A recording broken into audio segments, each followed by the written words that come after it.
Welcome everyone. We're still a couple of minutes away. You guys are in the right place for our webinar about leases during COVID. So give us a couple more minutes for everyone else to join, and then we will get going.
All right, everyone, the clock is showing 12 o'clock.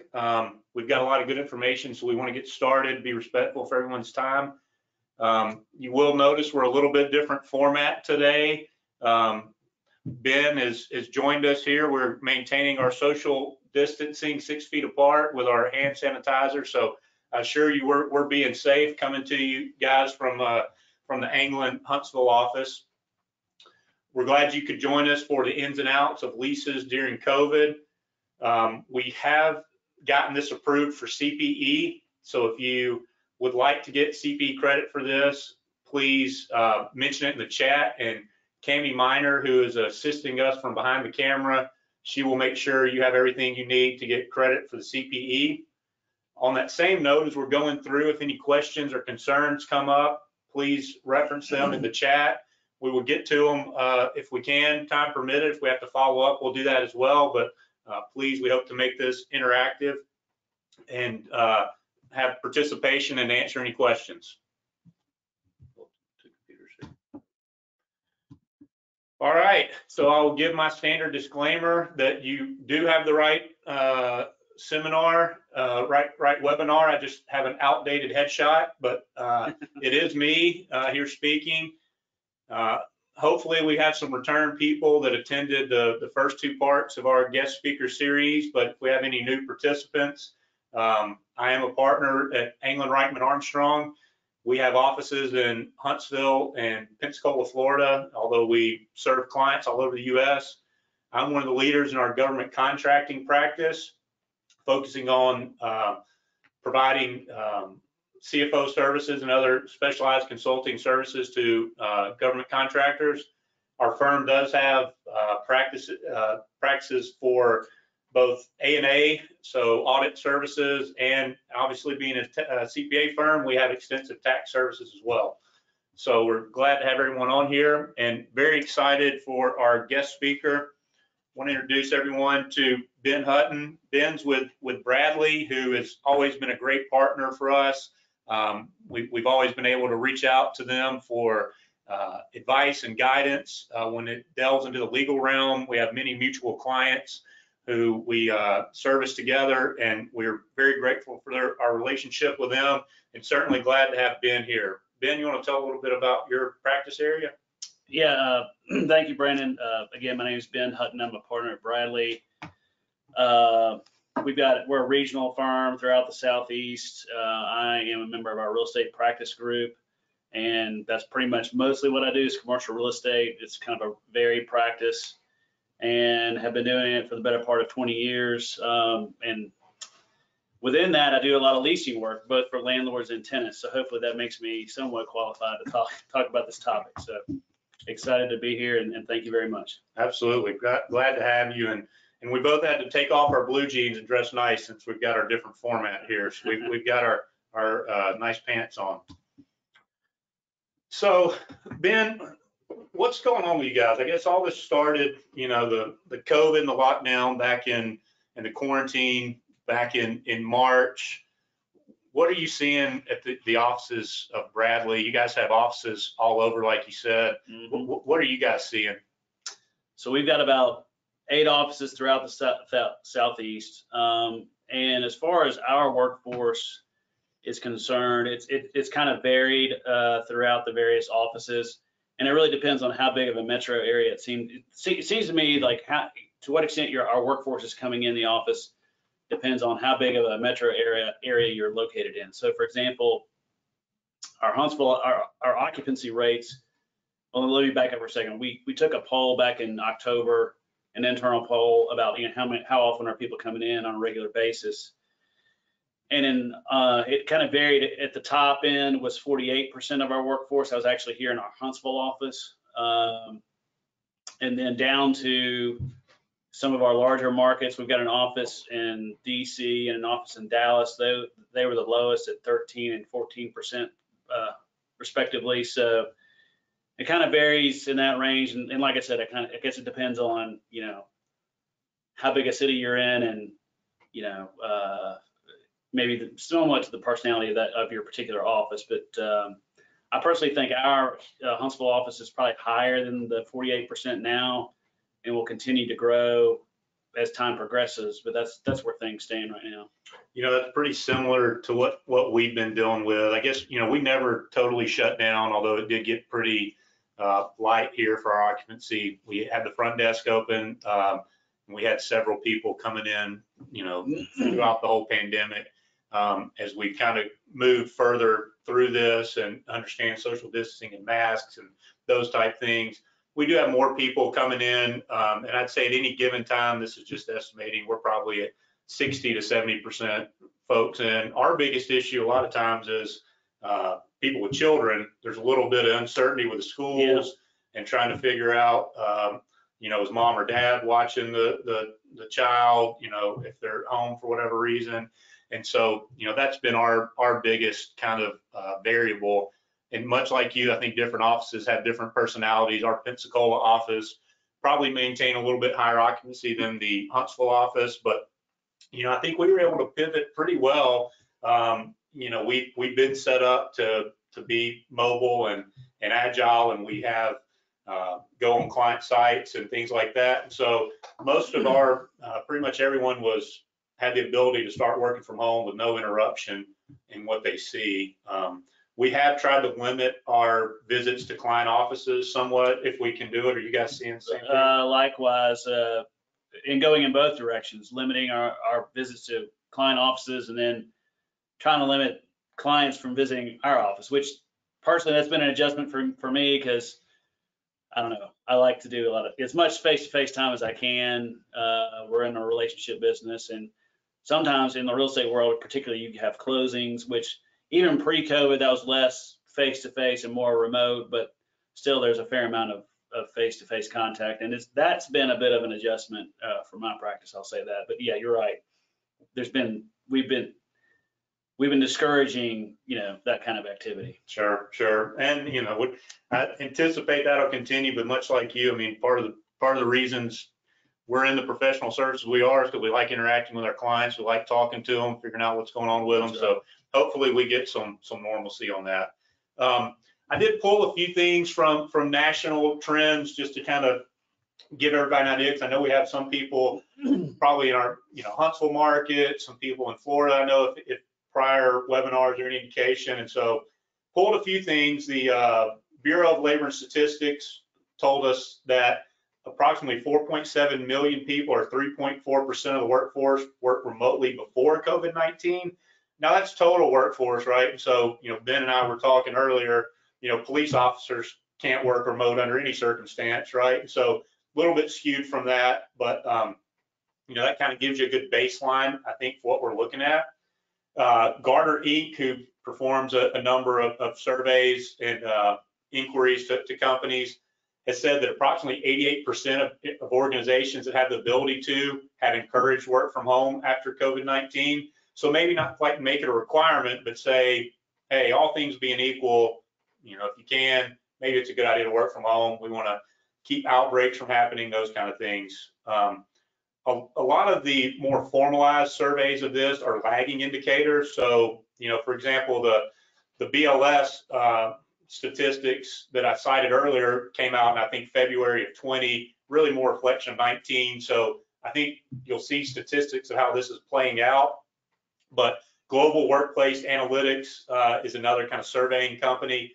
They estimate that approximately 25 to 30% of the workforce is currently working from home multiple days a week as of now. Ben, do you think that feels right to you? Does that sound like what you think? Yeah, that's about in line with what I would expect. In my own personal experience, I mean, you know, a lot of our folks, even the hardcore folks who are coming in the office every day, they're working from home at least some of the time. So that statistic, I think it's a little high, but it doesn't surprise me. And we've got clients who they're not even revisiting it until June of 21. They basically just said, work from home, we'll talk about it then. And so we're seeing a little bit of trend of that. Go ahead and keep pushing out. I think that started initially to be, you know, work from home through 12/31, and we'll revisit it. So now I think some of that's getting pushed out a little bit. And so I think it will be interesting as, you know, there's potential vaccines coming out and we're seeing those start to be taken. I think everyone, at least in my world, it seems like people have embraced the mask and social distancing. So I think we'll see how that comes about. Cammie, I think this would be a good time for poll question number 1, if you don't mind launching that for us.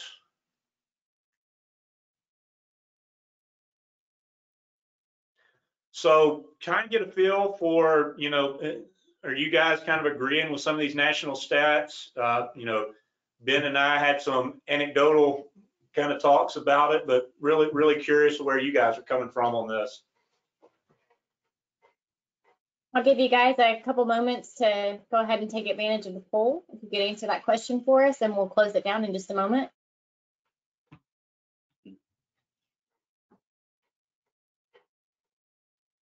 Now, if I'm answering this for the folks at England, I'd say we are 61 to 80%, you know, maybe more than that at times. Yeah, I would say we're similar.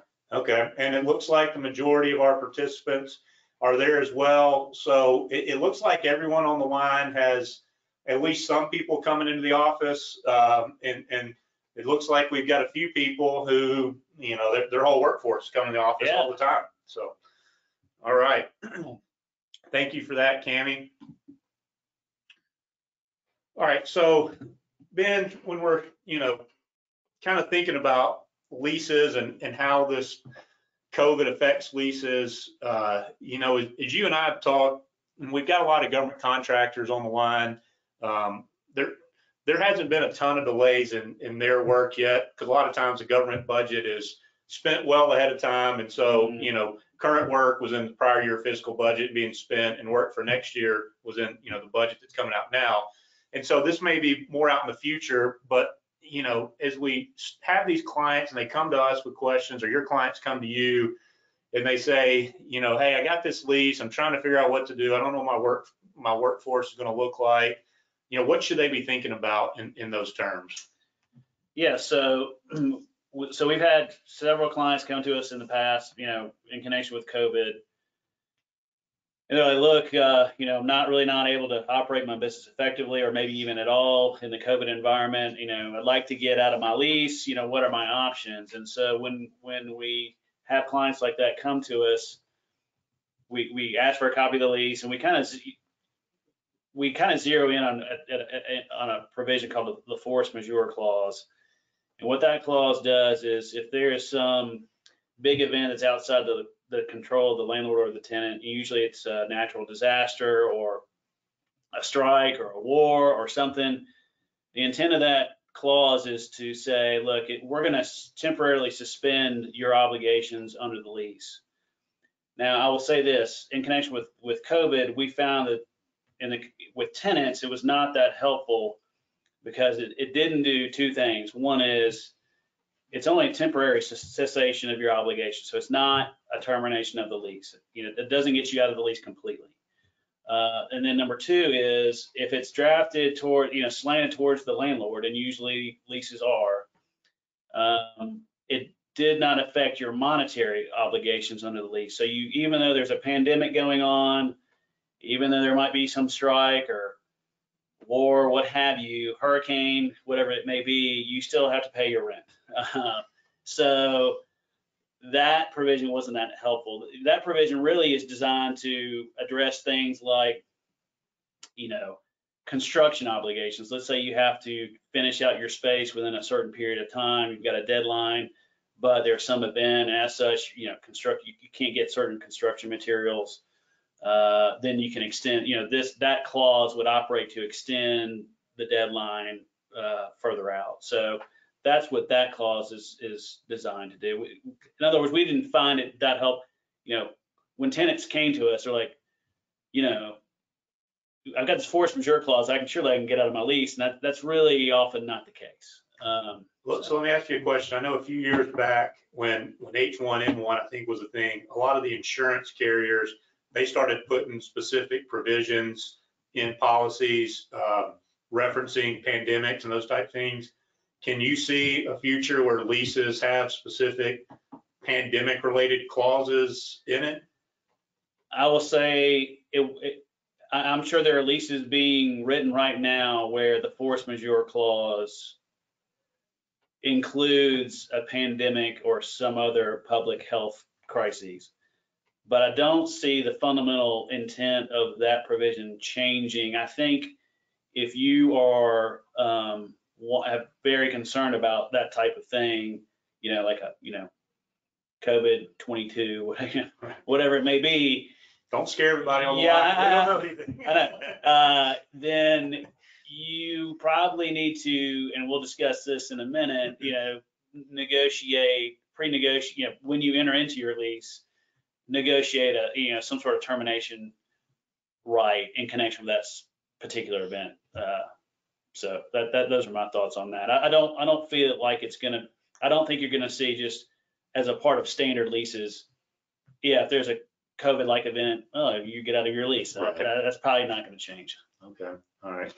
So I guess all this can kind of, is part of the negotiation process. So when you talk about deferrals, it boils down to the relationship with the landlord, right? I mean, you got to have a good relationship and tell them your concerns at the end of the day. That's right. And so once we looked at the, force majeure clauses and realized we know that's not going to be that helpful, the next step in the process is, okay, we need to be going to the landlord and, with hat in hand and say, look, our business is being affected. We need to get a rent deferral. And I guess I ought to include rent abatement as well. Maybe it's just an outright abatement of the rent and not a deferral. But oftentimes it was a deferral. So we've negotiated several of those with landlords, and each landlord was took its own approach. Some landlords were very easy to work with, and they kind of granted it without and usually say these deferrals would be like 90 to 20 days and the like. And some landlords were like, yeah, we understand it. Here's your amendment to your lease. We'll defer the rent, and then they would amortize it over some period of time, 1 or 2 years, or maybe add some lease term on the back end to account for that rent. That's usually what would happen. Some landlords were less cooperative. They would want to see your financial statements before agreeing to anything. Like, well, we don't want you to take advantage of the situation. Sure. We want to see if you really are being affected. Let's see your financials. And then some landlords were like, talk to the hand. I've got a lender. I've got to pay my mortgage. So, right. Sorry. Yeah. And so that it kind of depends. Yeah. Okay. So are there any options for someone if they did need to terminate, their lease? Well, so you're left with two things. One is a negotiated early termination of the lease, which is just a negotiated settlement, basically. Or two, a termination option, at the beginning when you're negotiating a new lease. And if you do want a termination option, I do recommend that you negotiate that on the front end, because it's landlords and their lenders are underwriting these leases, and they're with a certain expectation of the income stream under the lease.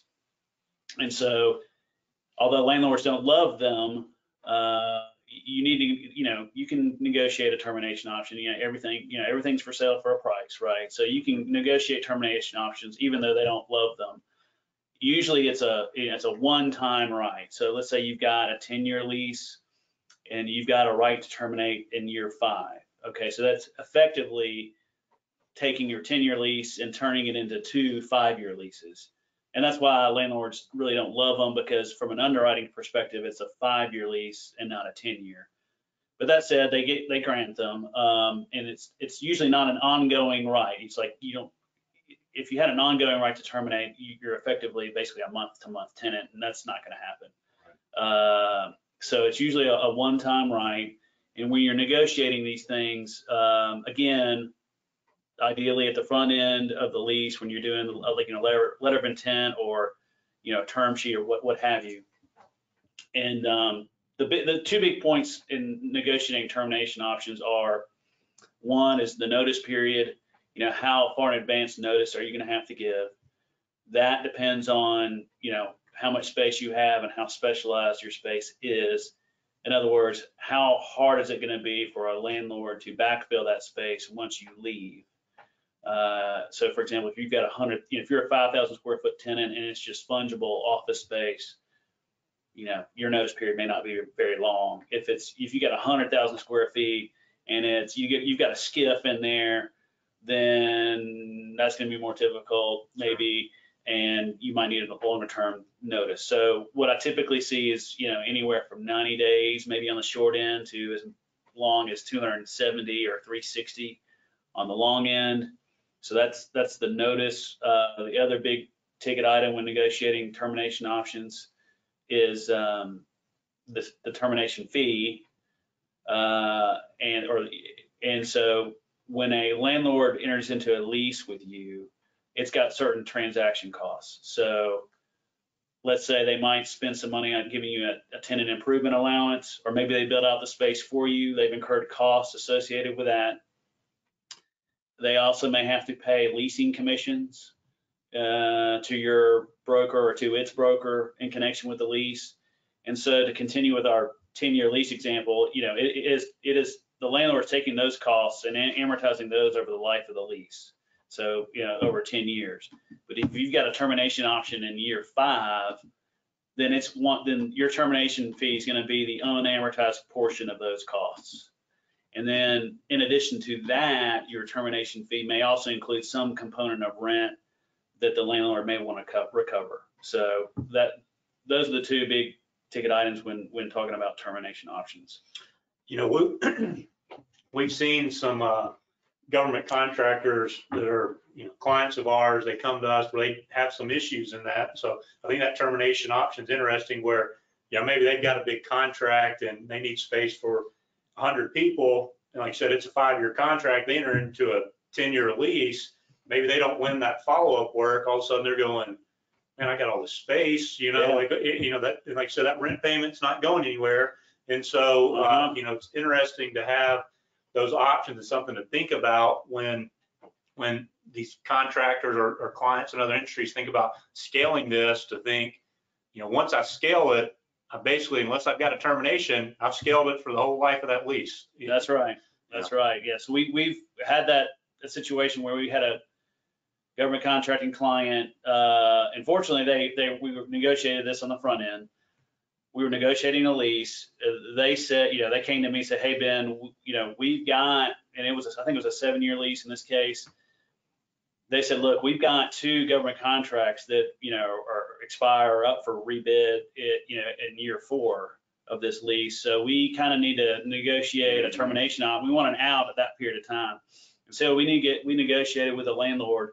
And where that ended up, it actually ended up not being a termination option. It actually ended up being a reduction option, where we could reduce our footprint substantially and scale down. I think it was more than 50%, but the idea being that, even though we may lose those contracts and a lot of revenue, we aren't expecting, hopefully not to go away. We're still going to need a place to call home. So we don't want to, maybe the termination option is not the way to go, but let's just shrink. And so that was something that got negotiated into the deal. And I would encourage government contracting clients, as they are looking to lease space, to keep that, their business prospects in mind, and what does the future look like as far as their, workforce needs and things of that nature. Absolutely. We've had some clients reach out to us, and so there obviously was a section of the CARES Act specifically related to the PPP loans that affected rent. And so we'll talk about that a little bit later. But other than that, most of the options, or most of the provisions of the CARES Act, were primarily residential. There really wasn't anything else. Speaking specifically on the moratorium on foreclosures, that was nothing to do with commercial property. Yeah, that's residential property. Now there are some state specific, state law, like I believe New York may have a moratorium, and I think it does affect commercial property. For an example, but as far as the CARES Act, there's nothing national. There's no national moratorium. Okay. On evictions as far as commercial tenants are concerned. And we'll get into the PPP stuff a little bit later. So, Ben, you're an attorney and I'm a CPA, so neither of us are architects or interior designers, but I've been to my clients' offices when they move into spaces. You're obviously plugged into that. What we're seeing a lot of times is I don't think office space is going anywhere. Like we saw in our poll, people still are going to want an office to come into. I work better personally from an office. I think a lot of our staff do as well. It's not going anywhere, but I know there was a time, a very recent time, that we'd go to offices and everything was designed for wide open workspace, for collaboration, and all the engineers or programmers sat around a table about this size and they worked together. Our office is a little bit different, where our firm office, where most people have an office, but we do have an intern room where we put them, and we're kind of thinking about that. What are you seeing as far as as you are plugged into the commercial real estate? Are you seeing any kind of changes? Or clients telling you that, hey, maybe my space that I thought was what I needed maybe isn't what I needed after all? Yeah, we're a little bit still into the great unknown in this category. Yes, I think there are a lot of folks who are saying, you know what, a lot of our folks are working from home. I don't need as much space as I used to. I want to reduce my footprint. I used to have 3 people that had separate offices, but half of them work from home. So really they could probably just rotate in and out of a single office. Or we've got an open floor plan, and that's really maybe not the best idea as far as COVID is concerned. And I think this is an evolving topic. On the one hand, yes, you're going to have likely less, I don't know that it will ever return to fully normal pre-COVID working. I think there will probably be a segment that some folks will want to work from home at least some of the time. Technology is not going to get worse. It's only going to get better and be easier to work from home. So in that sense, yes, you might need less space. On the other hand, your footprint may not change because the space that you do have, the folks within that need to spread out more.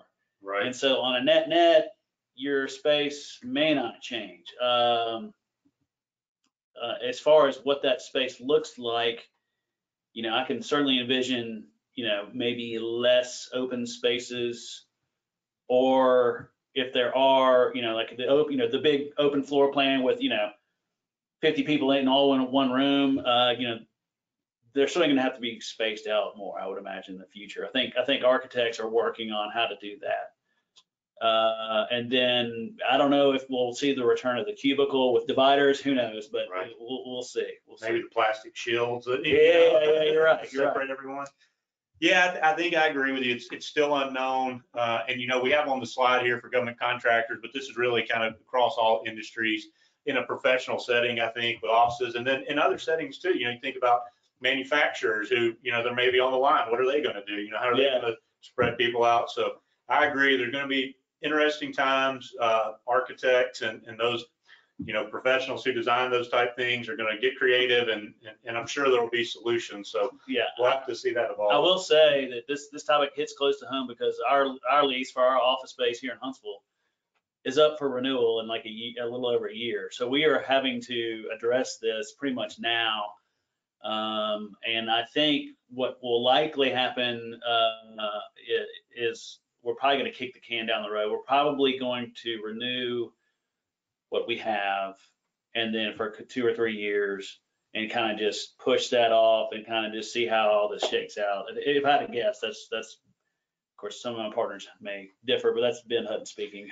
So is that, if we had someone on the line who maybe their lease is in a similar situation, that sounds like pretty good advice. That's probably what you'd advise them, that there's too many unknowns right now. Don't do anything crazy one way or the other. Maybe buy yourself some time and let's kind of figure out where this is going. So that would be my personal advice. If you're truly struggling with what your space needs are, and I might defer to some real estate brokers out there, but that would be my take, and that's probably what we're going to do in our case. That makes a lot of sense, because like you said, I just don't know where it's going at this point. All right, Cammie, I think we're ready for poll question number 2. And sorry about the slide mishap earlier there, folks. I got my touchpad's a little sensitive and I jumped ahead and had to reset them. So Cammie, can you launch us there? So just kind of wondering, given your current office, you kind of heard Ben and I speak about it, just seeing what everyone else thinks. Here at Anglin, in both of our offices, we are able to socially distance pretty well. It's not perfect, but majority of people have single-use offices, and where we don't, I think we're able to kind of do what we can to separate those. We wear masks in common areas. We've tried to limit our use of conference rooms when people do come in, so that we can sanitize them afterwards. And our large training room, we kind of spaced everyone out in there. So, I think we can normally fit roughly 50 people in there. We're obviously a little bit less than half capacity, where we kind of do an every other seat thing. So. Yeah, we're similar. We poll now. Okay. Sorry, you guys are similar? Yeah, we're similar. We early on, like I would say in the April, March, May timeframe, we were we would, well, for one, our current stance is if you want to work from home, you can work from home. Early on, we were like, okay, we got to affirmatively get people to work, outside the office, and we were kind of rotating staff. Like, we would have a Monday, Wednesday, Friday crew, and then a Tuesday, Thursday crew in terms of like support staff, or Tuesday, Thursday, just to keep socially distanced. Now we've kind of moved away from that, and it's sort of a voluntary thing. And we're gradually, as we discussed earlier, kind of filling up, but we're still trying to maintain social distance. We are limiting use of conference rooms, wearing masks. It is, if I'm in my office, I don't have to wear my mask, but if I get up to go pick something up off the copy machine, I gotta don the mask. It's a little bit of a pain, but it's not that big of an inconvenience, and people do it, and people are used to it. That's the same with us. Cammie, I missed. Oh, thank you. So that's encouraging to know. So it sounds like everyone's current office, and maybe some of it's the office isn't perfect, but you do things like you said. You figure out a way to make it work. A lot of a lot of the folks on here are entrepreneurs, very smart people. They're going to figure out a solution. So maybe the office isn't just right, but doing things like we've mentioned is able to get it there. All right, so we talked about potential, if I'm up for renewal, things to think about that in a new lease. Maybe I've had maybe I've been startup and I'm just now getting to the point where I need office space. maybe I'm a government contractor and primarily all my folks have been on base or something. Now I need some office space. So let's say I start looking for a new lease. I guess other than those factors too, given some of the things we're talking about, it may be a good time to look for office space. It certainly doesn't seem like that in the Huntsville market. It seems like there's a lot going on, but maybe in some other markets, maybe it's a good time to look for lease, a new space. But as people start doing that, what are some of the, I guess, initial things they should think about when your client calls you and says, hey, Ben, we're looking to move to a new office space or bigger one. Hadn't really started looking at the lease yet. What should we think about as this lease comes up? Yeah, so when you're thinking about a new lease, I mean, certainly think about what your rent is and how long of a term, how long do you want to stay in that space. But beyond that, your typical commercial lease is a little more sophisticated than, say, like, an apartment lease where you live. Your typical apartment lease has got, you pay rent and then you might pay your own utilities, and that's pretty much it. The typical commercial lease is a little more sophisticated, and there are different lease structures, and they fall into basically three broad categories. There's what's called a triple net or net. There's a gross lease and then a modified gross lease. And basically, when you're talking about different rent or lease structures, you're really talking about different pass-through structures. So in addition to some base rent number, the landlord's going to pass through to you certain operating expenses associated with the building. So under the triple net regime, typically just about all of the operating expenses of the building are passed through to you. So for example, and the triple net refers to, there are three broad categories. You've got property taxes, insurance, and then maintenance. And those items are passed through to you on top of a base rent number. Usually I see that, and that's more common, I would say, in a single tenant building. Then you've got the gross lease, which is more akin to your apartment lease. It's very simple. You just pay a rent amount, and that's your sole monetary obligation to the landlord. I don't see that very often, candidly. And then there's the modified gross lease, which is kind of a middle ground between the triple net on the one hand and then the gross lease on the other. It's where some expenses are passed through to the tenant. Usually these are structured where there is like a base year level of expenses, and then you pay an increase above the base year, or an expense stop, which is just they use a dollar figure instead of a base year. So you pay operating expenses above a certain number. And I will say there's a lot of nuance. These terms, triple net, gross, and modified gross, like real estate brokers and real estate attorneys throw those around with reckless abandon. There's a lot of nuance in those terms. You really need to look at your actual lease to see to what extent, building expenses are passed through to you. So I guess generally speaking, though, if I'm a landlord, kind of to help me hedge against the unknown, I probably want to pass those through. Very generally speaking, I probably want to pass those through if I can.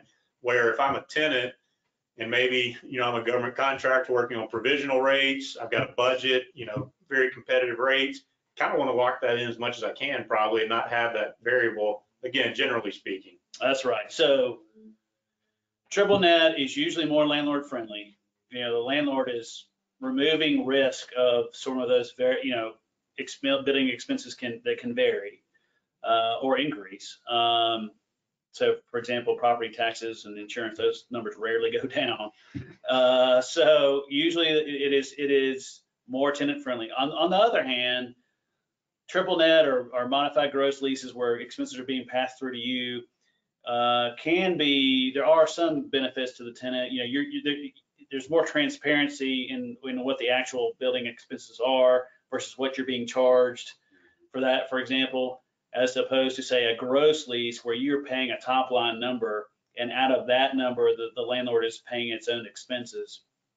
You have no idea what the actual expenses are of the building. And usually, because the landlord is taking risk of the variability of those expenses, typically a gross lease rent might be higher than a triple net lease. So there are some it kind of cuts both ways, but I would say on the whole, a triple net lease is probably more landlord friendly. And then, like I said, a modified gross is kind of a middle ground between the two. Okay. So, as I am a tenant, and I think it comes up a lot, because I think the leases are complex legal documents, and I think sometimes it gets lost on the tenants as far as what are their rights, and is that normally something that really you have to establish on the front end? Yeah, so this on this slide talking about tenant rights, these are typically things that you would see negotiated in a term sheet or a letter of intent at the beginning, with perhaps the exception of assignment and subletting, and I'll get to that here in a second. But in terms of options to renew, expand, or terminate, you definitely want to get those negotiated on the front end. Renewal rights, everybody's pretty familiar with those. You have the right to, say you've got a 3-year lease and you've got maybe two options to renew for a year apiece or something like that. Those are pretty self-explanatory. Expansion options, usually those come up in the context of you're in a multi-tenant building and you might want to expand into the space next door, or have the ability to do so. Usually that takes the form of a right of first refusal. So if the landlord ever wants to go market that space, they need to come to you first. Things of that nature. And then, of course, the right to terminate, again, which we've covered already, which is where your ability to terminate the lease or prior to its scheduled expiration. Other rights that I think clients need to think about when they are entering into a lease: parking and signage. Again, this is sort of client specific and also site specific. So, to some clients, signage, they could care less whether their name is on the building or on the sign out by the road. Parking, and that kind of just depends on the property itself. Is it sort of, parking challenged? There's not a whole lot, in which case you might need to make sure you reserve some exclusive parking for your employees, or maybe, there's plenty of parking. It's not a big issue. That's kind of dependent on where you are leasing. And then finally, assignment and subletting. This is a point that is not often found at this, a letter of intent or term sheet stage. It's usually just once you get the lease and you're negotiating the lease itself. But I will say it is pretty important in the sense that typically your lease says you cannot assign a lease or sublease space without the landlord's prior written consent.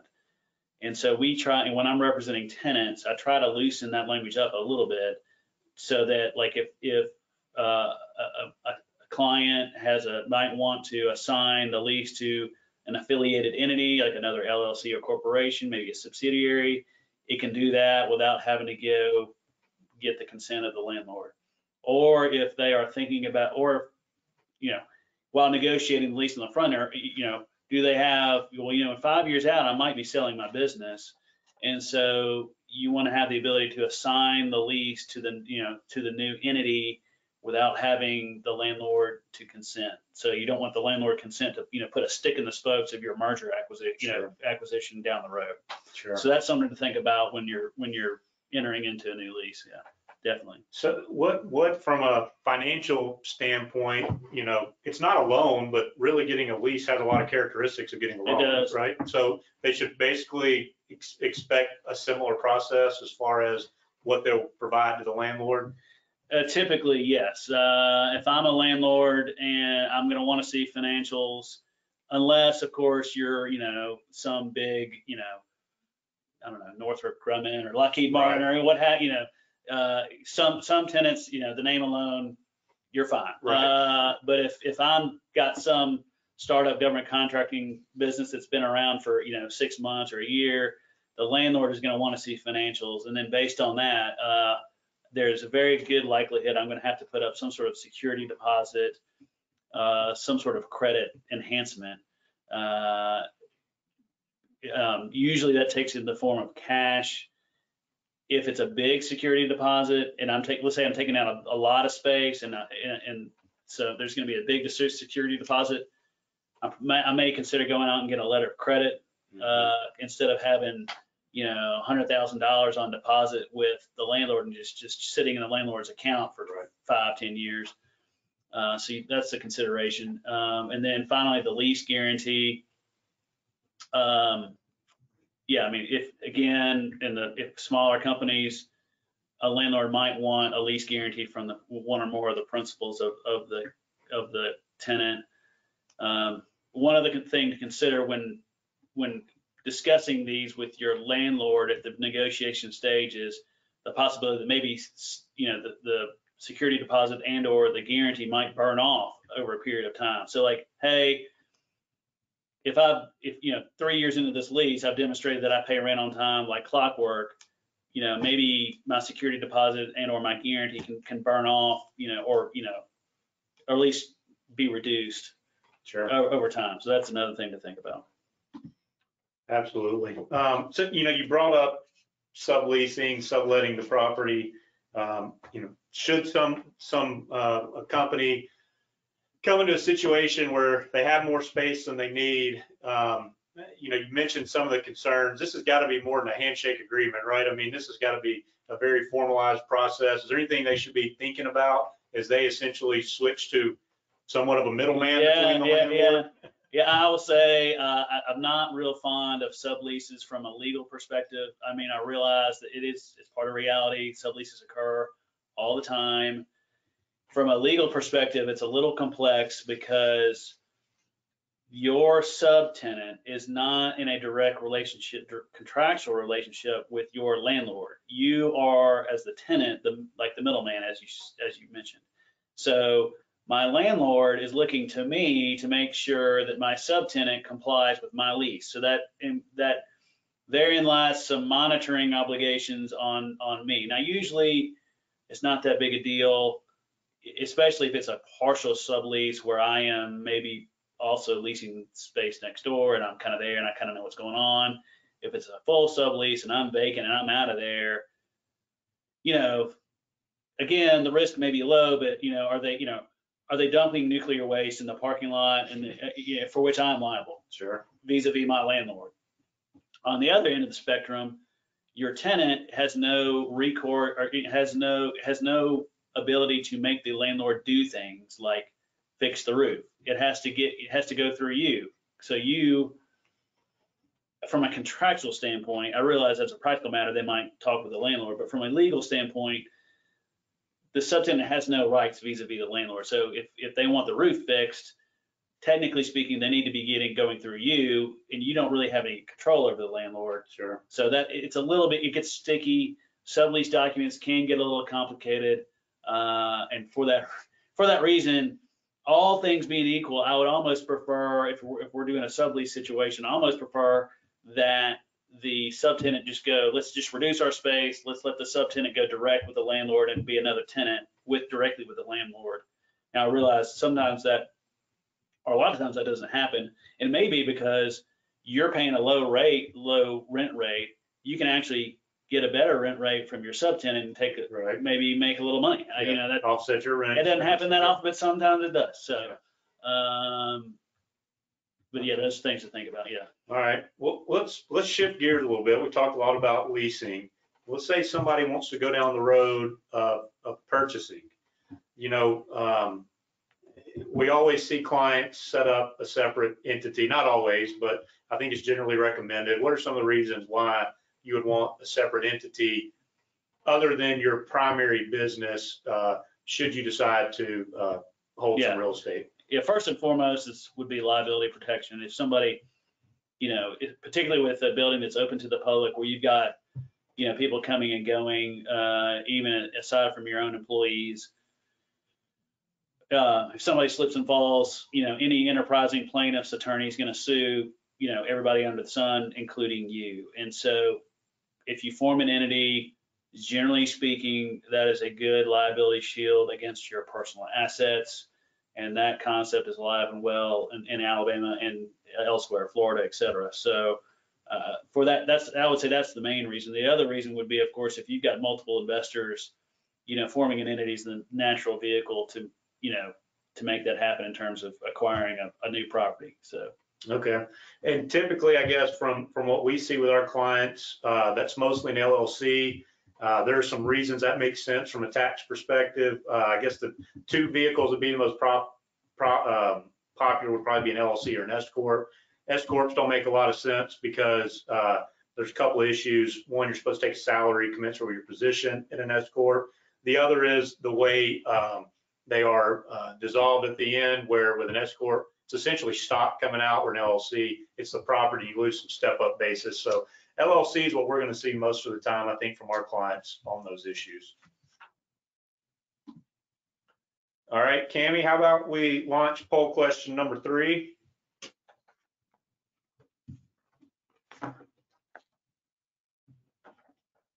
Okay, if everybody would just take a moment to answer our poll question.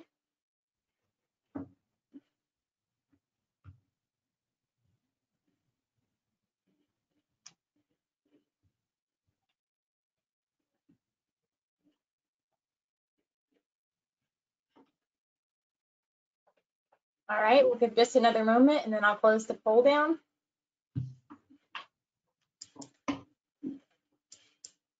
And there are the results. And, you know, I think this kind of goes back, Ben, to what we were saying. There's so many uncertainties right now that probably, you know, if I was thinking about, let's say 2019 ends and things are looking good, and maybe I was thinking about it, Yeah. and then everything going on now, back to our prior conversation, maybe I say, hey, I'm good just leasing for a little bit longer. I would agree. You know, I'm a lawyer, so I'm pretty cautious. So yeah, I'm not going to stick my neck out there. I'm probably going to lease and not buy.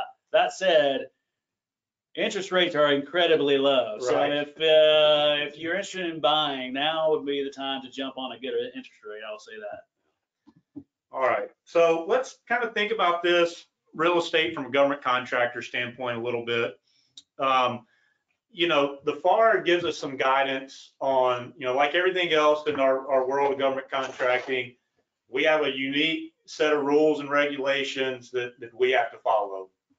FAR 31, 205, 36 provides the guidance for a lot of these costs, and it tells us that rental costs under an operating lease, assuming they're reasonable, you know, the FAR always likes to throw in that reasonable. Assuming that they're reasonable, these costs are allowable for us. Now, there is a provision of FAR 31, 205, 36 that gives us a slight exception to this. It says if there is common control, then my allowable costs are limited to the cost of ownership. And it references several things: depreciation, taxes, insurance, and facilities. We'll talk to clients, and a lot of times they have the idea that they can go out and buy a piece of real estate, and if they go out and get a comparable market rate, hey, I've got this building, they're leasing the same square footage in the building for $5,000 a square month, $5,000 a month for rent. You know, that's a market rate, obviously reasonable. I should be able to take that cost. DCAA and in our regulations have told us that is not the case, that if this is a related party, that I cannot just take a market rent. I'm limited to what is allowable on that. And so kind of give you a little bit more detail on that. First of all, common control is not defined in FAR, okay? There are other provisions throughout the FAR that kind of give us an idea of what this would entail. And it boils down to one party has authority, ability, or ownership to control decisions that are made. So, you know, a lot of times you may hear these in the more technical term be referred to as VIEs, or variable interest entities, to where you have two separate legal entities, but one of them's really calling the shots on these things. And so, you know, if I've got a real estate holding company and a government contractor, you know, the government contractor really telling the holding company to raise the rent or to pass through this charge, whatever it may be. And so when DCAA is evaluating these relationships, and we take an excerpt from the contract audit manual that guides the auditors on what they should do, it's a little bit of fact and circumstance. So a few of the things they're going to look at: stock ownership percentages, family membership interest. So if I think that, hey, I'm going to buy an LLC and put it in my spouse's name or my kid's name, and I'll be okay because they don't own any of the operating entity, that's not going to work. Using the same employees. So I've got, you know, Brandon in accounting who's keeping all the books for my government contracting entity. And oh, by the way, he's also doing everything else for my real estate company. That's probably gonna make an impact on their decision as well. And then reasonableness of the lease. Is this, you know, is this a lease like would typically be seen in a lessor-lessee arrangement? You know, is it kind of reasonable to what I would expect for not related party or an arm's length transaction?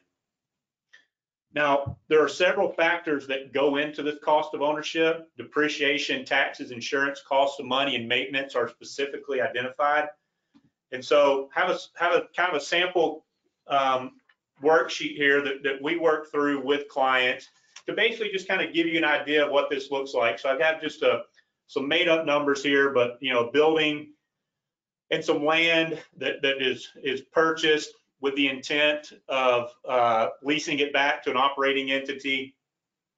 And so from the prior slide, you know, I mentioned depreciation. So you see the current depreciation amount there, 40-year straight line. Land's not depreciable, so that's strictly on the building. So there's kind of one of my first cost elements. A cost of money rate. Ben mentioned interest rates being very low. We typically pull these from the U.S. Treasury prompt pay interest rate. So it's the published rate that if your customer's in violation of prompt pay, which they are supposed to pay you, we feel like that's a very reasonable guideline to go by. So now I've got a cost of money associated with borrowing the funds to purchase the building. And so we just have kind of one expense here, but any other kind of expenses that would be paid by the owner of the building, property taxes, repairs and maintenance, utilities, other things that may be factored into the lease that are paid by the owner of the property, but passed to the government contractor in this case. So I add all these together and I come up with my true cost of ownership of the building. Now, calculated a very simple cost of the property and used what the payment terms would be. A lot of times when we see our clients set this up, they're trying to just cover the payments on the loans with the rent payments from the company. So took a simple amortization on borrowing that, and the payments over those 12 months would be right at 100K. So then when you factor in the cost of money, cost of ownership calculations, I get to an unallowable rent expense. And you can see there in year one, it's roughly about a third of the total rent is unallowable. But then you see it start ticking up. The reasons it's ticking up is because I've got depreciation. The value of the building is going down, so I have a less of an amount of depreciation over the years. Cost of ownership goes down. And so, and the other factor of that is I'm escalating my rent payment. I put in here 3%, very common to see some type of escalation to keep it to market. 2 to 3% is what we see most of the time. So I have these payments going up, my cost of ownership coming down results in a greater expenditure of unallowable expenses.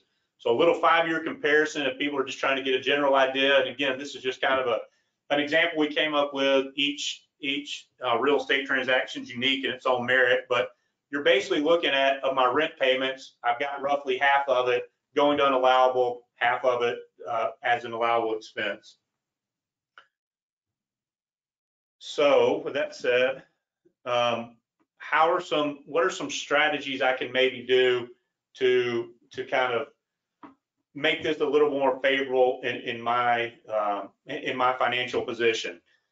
So leasehold improvements is a strategy we'll see a lot of times, to where a client will go out and buy a building. Instead of doing the improvements before I move in, or I should say, instead of doing the improvements in the leaseholding company, I can do them through the operating entity, the government contracting entity. And so I got a couple of clauses here that give me some guidance, but FAR 31-205-11 basically tells me depreciation again. If I'm following my capitalization policy, if it's reasonable, depreciation is typically allowable. That would include any type of leasehold improvement I do. CAS 40440 gives us some additional guidance on that of betterment. basically telling me that subject to acquisition, anything I do to better this property to either extend the life or to make it more useful for my needs, I can capitalize that and fall back on my depreciation. And so I can take that cost as well. And so DCA, again, referring back to the contract audit manual, what a DCA auditor may be looking for in this as they come to audit your incurred cost submission is basically they're looking at useful lives, standard useful lives, shorter of useful life or term of a lease, and basically it is allowable at that point. But you know, at the end of the day, and Ben, you and I have kind of talked about this some, you don't really want to let tax decisions or allowability, you know, kind of guide you in this. At the end of the day, when you're working with your clients, you know, aren't you talking to them about what's going to meet your needs as far as what you need from an entity? If you are looking at this as an investment, what's going to give you the investment return you're looking for? And then knowing these rules can help you maximize that. But, you know, the real point of all this commercial real estate is to have an office building that's going to function for my company to do what it needs to do. That's right. I try not to let the tax tail wag the dog, and the business deal itself needs to work. And then then once we know what that is, we can use things like, you know, leasehold improvements to maybe maximize what they're doing. And I'm guessing that's the same. Sure, absolutely, absolutely.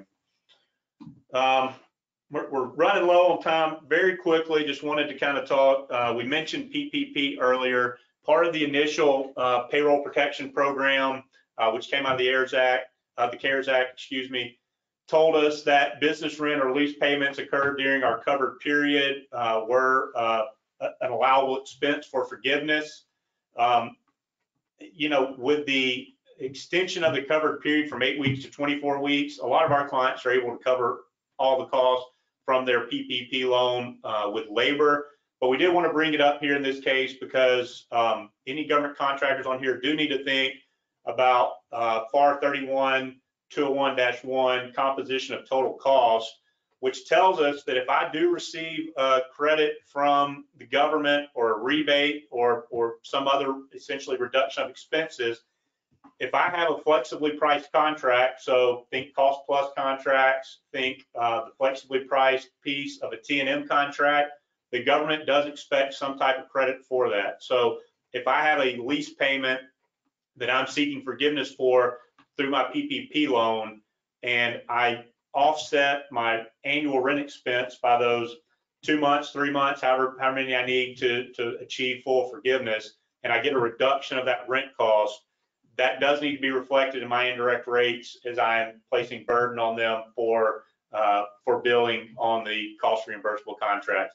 There's a lot of complexity on that. If there's questions on that, I'd encourage to follow up because PPPs on flexibly priced contracts do create some unique circumstances that need to be navigated and thought through as you go through the forgiveness process, but wanted to raise everybody's awareness on that. Cami, quick check. Did we have any questions pop up in the chat session? No, we did not. Okay. Ben, can't tell you how thankful we are. We're right at a couple of minutes past, so not too bad, 1 minute past. Can't tell you how grateful we are for your insight, for you taking time. I know you're very busy to talk through some of these lease issues. Being in the COVID environment we're in, it creates a unique set of circumstances for everyone and additional things to think about. So we really appreciate you joining us and providing your expertise. No, thank you very much. I was glad to be here. Thank you. All right. So everyone, this was our last of our three-part series we've done over the last few weeks here. We will have more to come in 2021, but this is going to conclude what we had planned for 2020 as far as our guest speaker series. We appreciate everyone's time for joining us on this. Hope everyone has a great end to their year, and we will be looking forward to continuing some of these webinars in 2021. Thank you.